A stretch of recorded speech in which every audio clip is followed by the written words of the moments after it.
اس کے لیے سنا ہے کہ کچھ لوگوں نے سوال بھی کرنے ہیں، اگر سوال ہیں تو بتائیں ورنہ ذکر لیں اور اپنی قسمت آزمائیں۔ یہ کہتے ہیں جی کہ میدان محشر اسی زمین پر لگے گا یا اوپر؟ یہ زمین تو ختم ہو جائے گی، یہ جو تمہارے جسم ہیں یہ تو یہیں مٹی ہو جائیں گے، پھر ان کو روحیں، یہ یوم محشر پہ روح ہوا ہے، اوپر ہوگا، برزخ میں ہوگا، علین میں ہوگا۔ یوم محشر کے بعد پھر نئے جسم دیے جائیں گے، یہ جسم نہیں ہوں گے، وہ ایسے جسم ہوں گے نہ جلیں گے نہ مریں گے، اور جس حالت میں دیے جائیں گے اسی حالت میں ساری عمر رہیں گے۔ ہاں جی، جنت فردوس جو ہے وہ اوپر ایک یہ عالم ہے، اس کو ناسوت بولتے ہیں، اس کے بہت ہی اوپر چلے جاؤ پھر دوسرا عالم آ جاتا ہے جس کو ملکوت بولتے ہیں، جنتیں بھی وہی ہیں، آدم علیہ السلام بھی وہیں رہے تھے۔ تو جنت فردوس پہلے جو جنت ہے آدم علیہ السلام خلد میں رہے تھے، اس کے بعد دارالسلام ہے، اس کے اوپر ہے، وہ اس سے بہتر ہے، پھر دارالقرار ہے، پھر عدم ہے، نعیم ہے، وہ اس سے بہتر ہے، پھر ماوا ہے، وہ ان سے بہتر ہے، پھر فردوس ہے، وہ جو سب سے بہتر ہے۔ فردوس صرف عاشقوں کے لیے ہے، عام آدمی کے لیے نہیں ہے۔ جب کوئی مرتا ہے لوگ کہیں گے اللہ اس کو فردوس میں بھیج دینا۔ بھائی جب کوئی مرتا ہے تو لوگ کہتے ہیں اس کو فردوس میں بھیج، اگر مردے کو پتہ چل جائے کہ مجھے فردوس میں لے کے جا رہے ہیں، یقین کرو وہ توبہ کرے، وہ ادھر جائے ہی نہیں، وہ تو عاشقوں کی جنت ہے۔ وہ کیسے؟ کیوں مردہ ادھر نہیں جائے جب سب سے اعلیٰ بھی جنت ہے؟ یوم محشر میں حکم ہوگا ان عاشقوں کو جنت میں لے جاؤ، وہ کہیں گے ہم تو نہیں جائیں گے جنت میں، کہ کیوں؟ کہ ہم نے اتنا کچھ کیا، پتے کھائے تیری خاطر، جنگلوں میں رہے، دنیا چھوڑا، تو جنت کے لیے تھوڑی چھوڑا تھا، اور جنت تو 5 نمازوں سے بھی مل جاتی ہے، تو جنت کے لیے پھر کیوں؟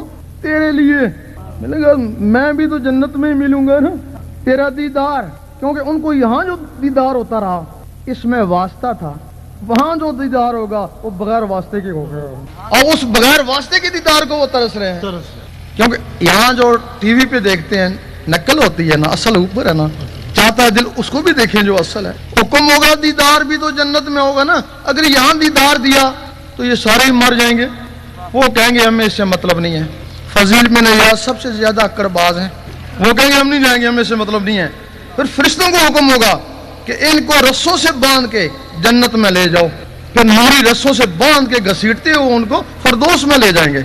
جب وہ فردوس میں پہنچیں گے اللہ تعالیٰ سب مخلوقوں کو، حوروں ملائک کو حکم دے گا جاؤ ان کے دل بہلاؤ، وہ آنکھ اٹھا کر بھی نہیں دیکھیں گے، پھر حکم ہوگا جس کو جان پیاری ہے وہ فردوس سے نکل جائے، پورے ملائک سب بھاگ جائیں گے، پھر اللہ تعالیٰ ان کو دیدار دے گا۔ جب دیدار دے گا تو 72,000 سال کے لیے بے ہوش ہو جائیں گے، پھر جب اٹھیں گے کہیں گے حل مزید، پھر دیدار دے گا، 72,000 سال کے لیے پھر گئے، اس وقت یہ کہیں گے یہاں بھی پاگل وہاں بھی پاگل، ایسا آدمی تمہارے میں سے کوئی اس جنت میں جائے گا؟ تم تو اس جنت میں جاؤ گے جہاں ہو رہے ہوں گے۔ ہاں جی آؤ۔ مولوی ذکر کرنے کے خلاف کیوں ہوتے ہیں؟ مولوی ذکر کرنے والے کے خلاف کیوں ہوتے ہیں؟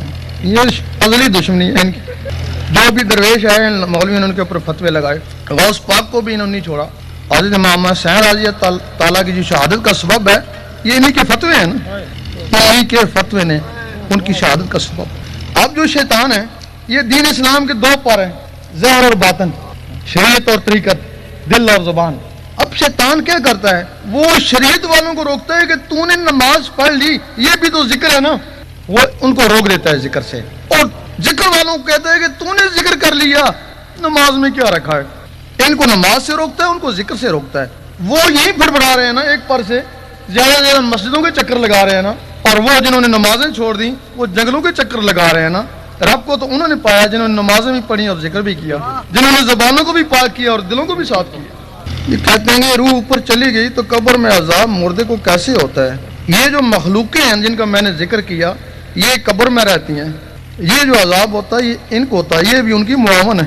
روح کو عذاب اوپر ہوتا ہے، ان کو عذاب قبر میں ہوتا ہے، اور ان کا باقاعدہ ان کو ہمزاد بھی بولتے ہیں۔ اگر آپ نے ان کو نور بنا لیا تو پھر یہ قبر میں ولی بن گئی نا، پھر عذاب کیا؟ اگر آپ نے نور کی ان کو طاقت نہ دی، نار کی دی، تو پھر یہ جادوگر بن گئی نا، پھر یہی مخلوقیں پھر ان کو بدروہیں کہتے ہیں، پھر یہ شیطانوں کے ساتھ مل جاتی ہیں، پھر خلق خدا کو پھر نقصان پہنچاتی ہیں۔ اگر آپ نے ان کو نہ نوری طاقت دی نہ ناری طاقت دی تو پھر یہ سب کمزور ہوتے ہیں، ایک جگہ جس طرح چوزے ایک جگہ اکٹھے ہو جاتے ہیں سردی میں، یہ ایک جگہ مکس ہو جاتی ہیں، پھر ان کو جو عذاب ہوتا ہے قبر میں ہی ہوتا ہے، اس وقت تک ہوتا ہے جب تک یہ پھر ختم نہیں ہوتے۔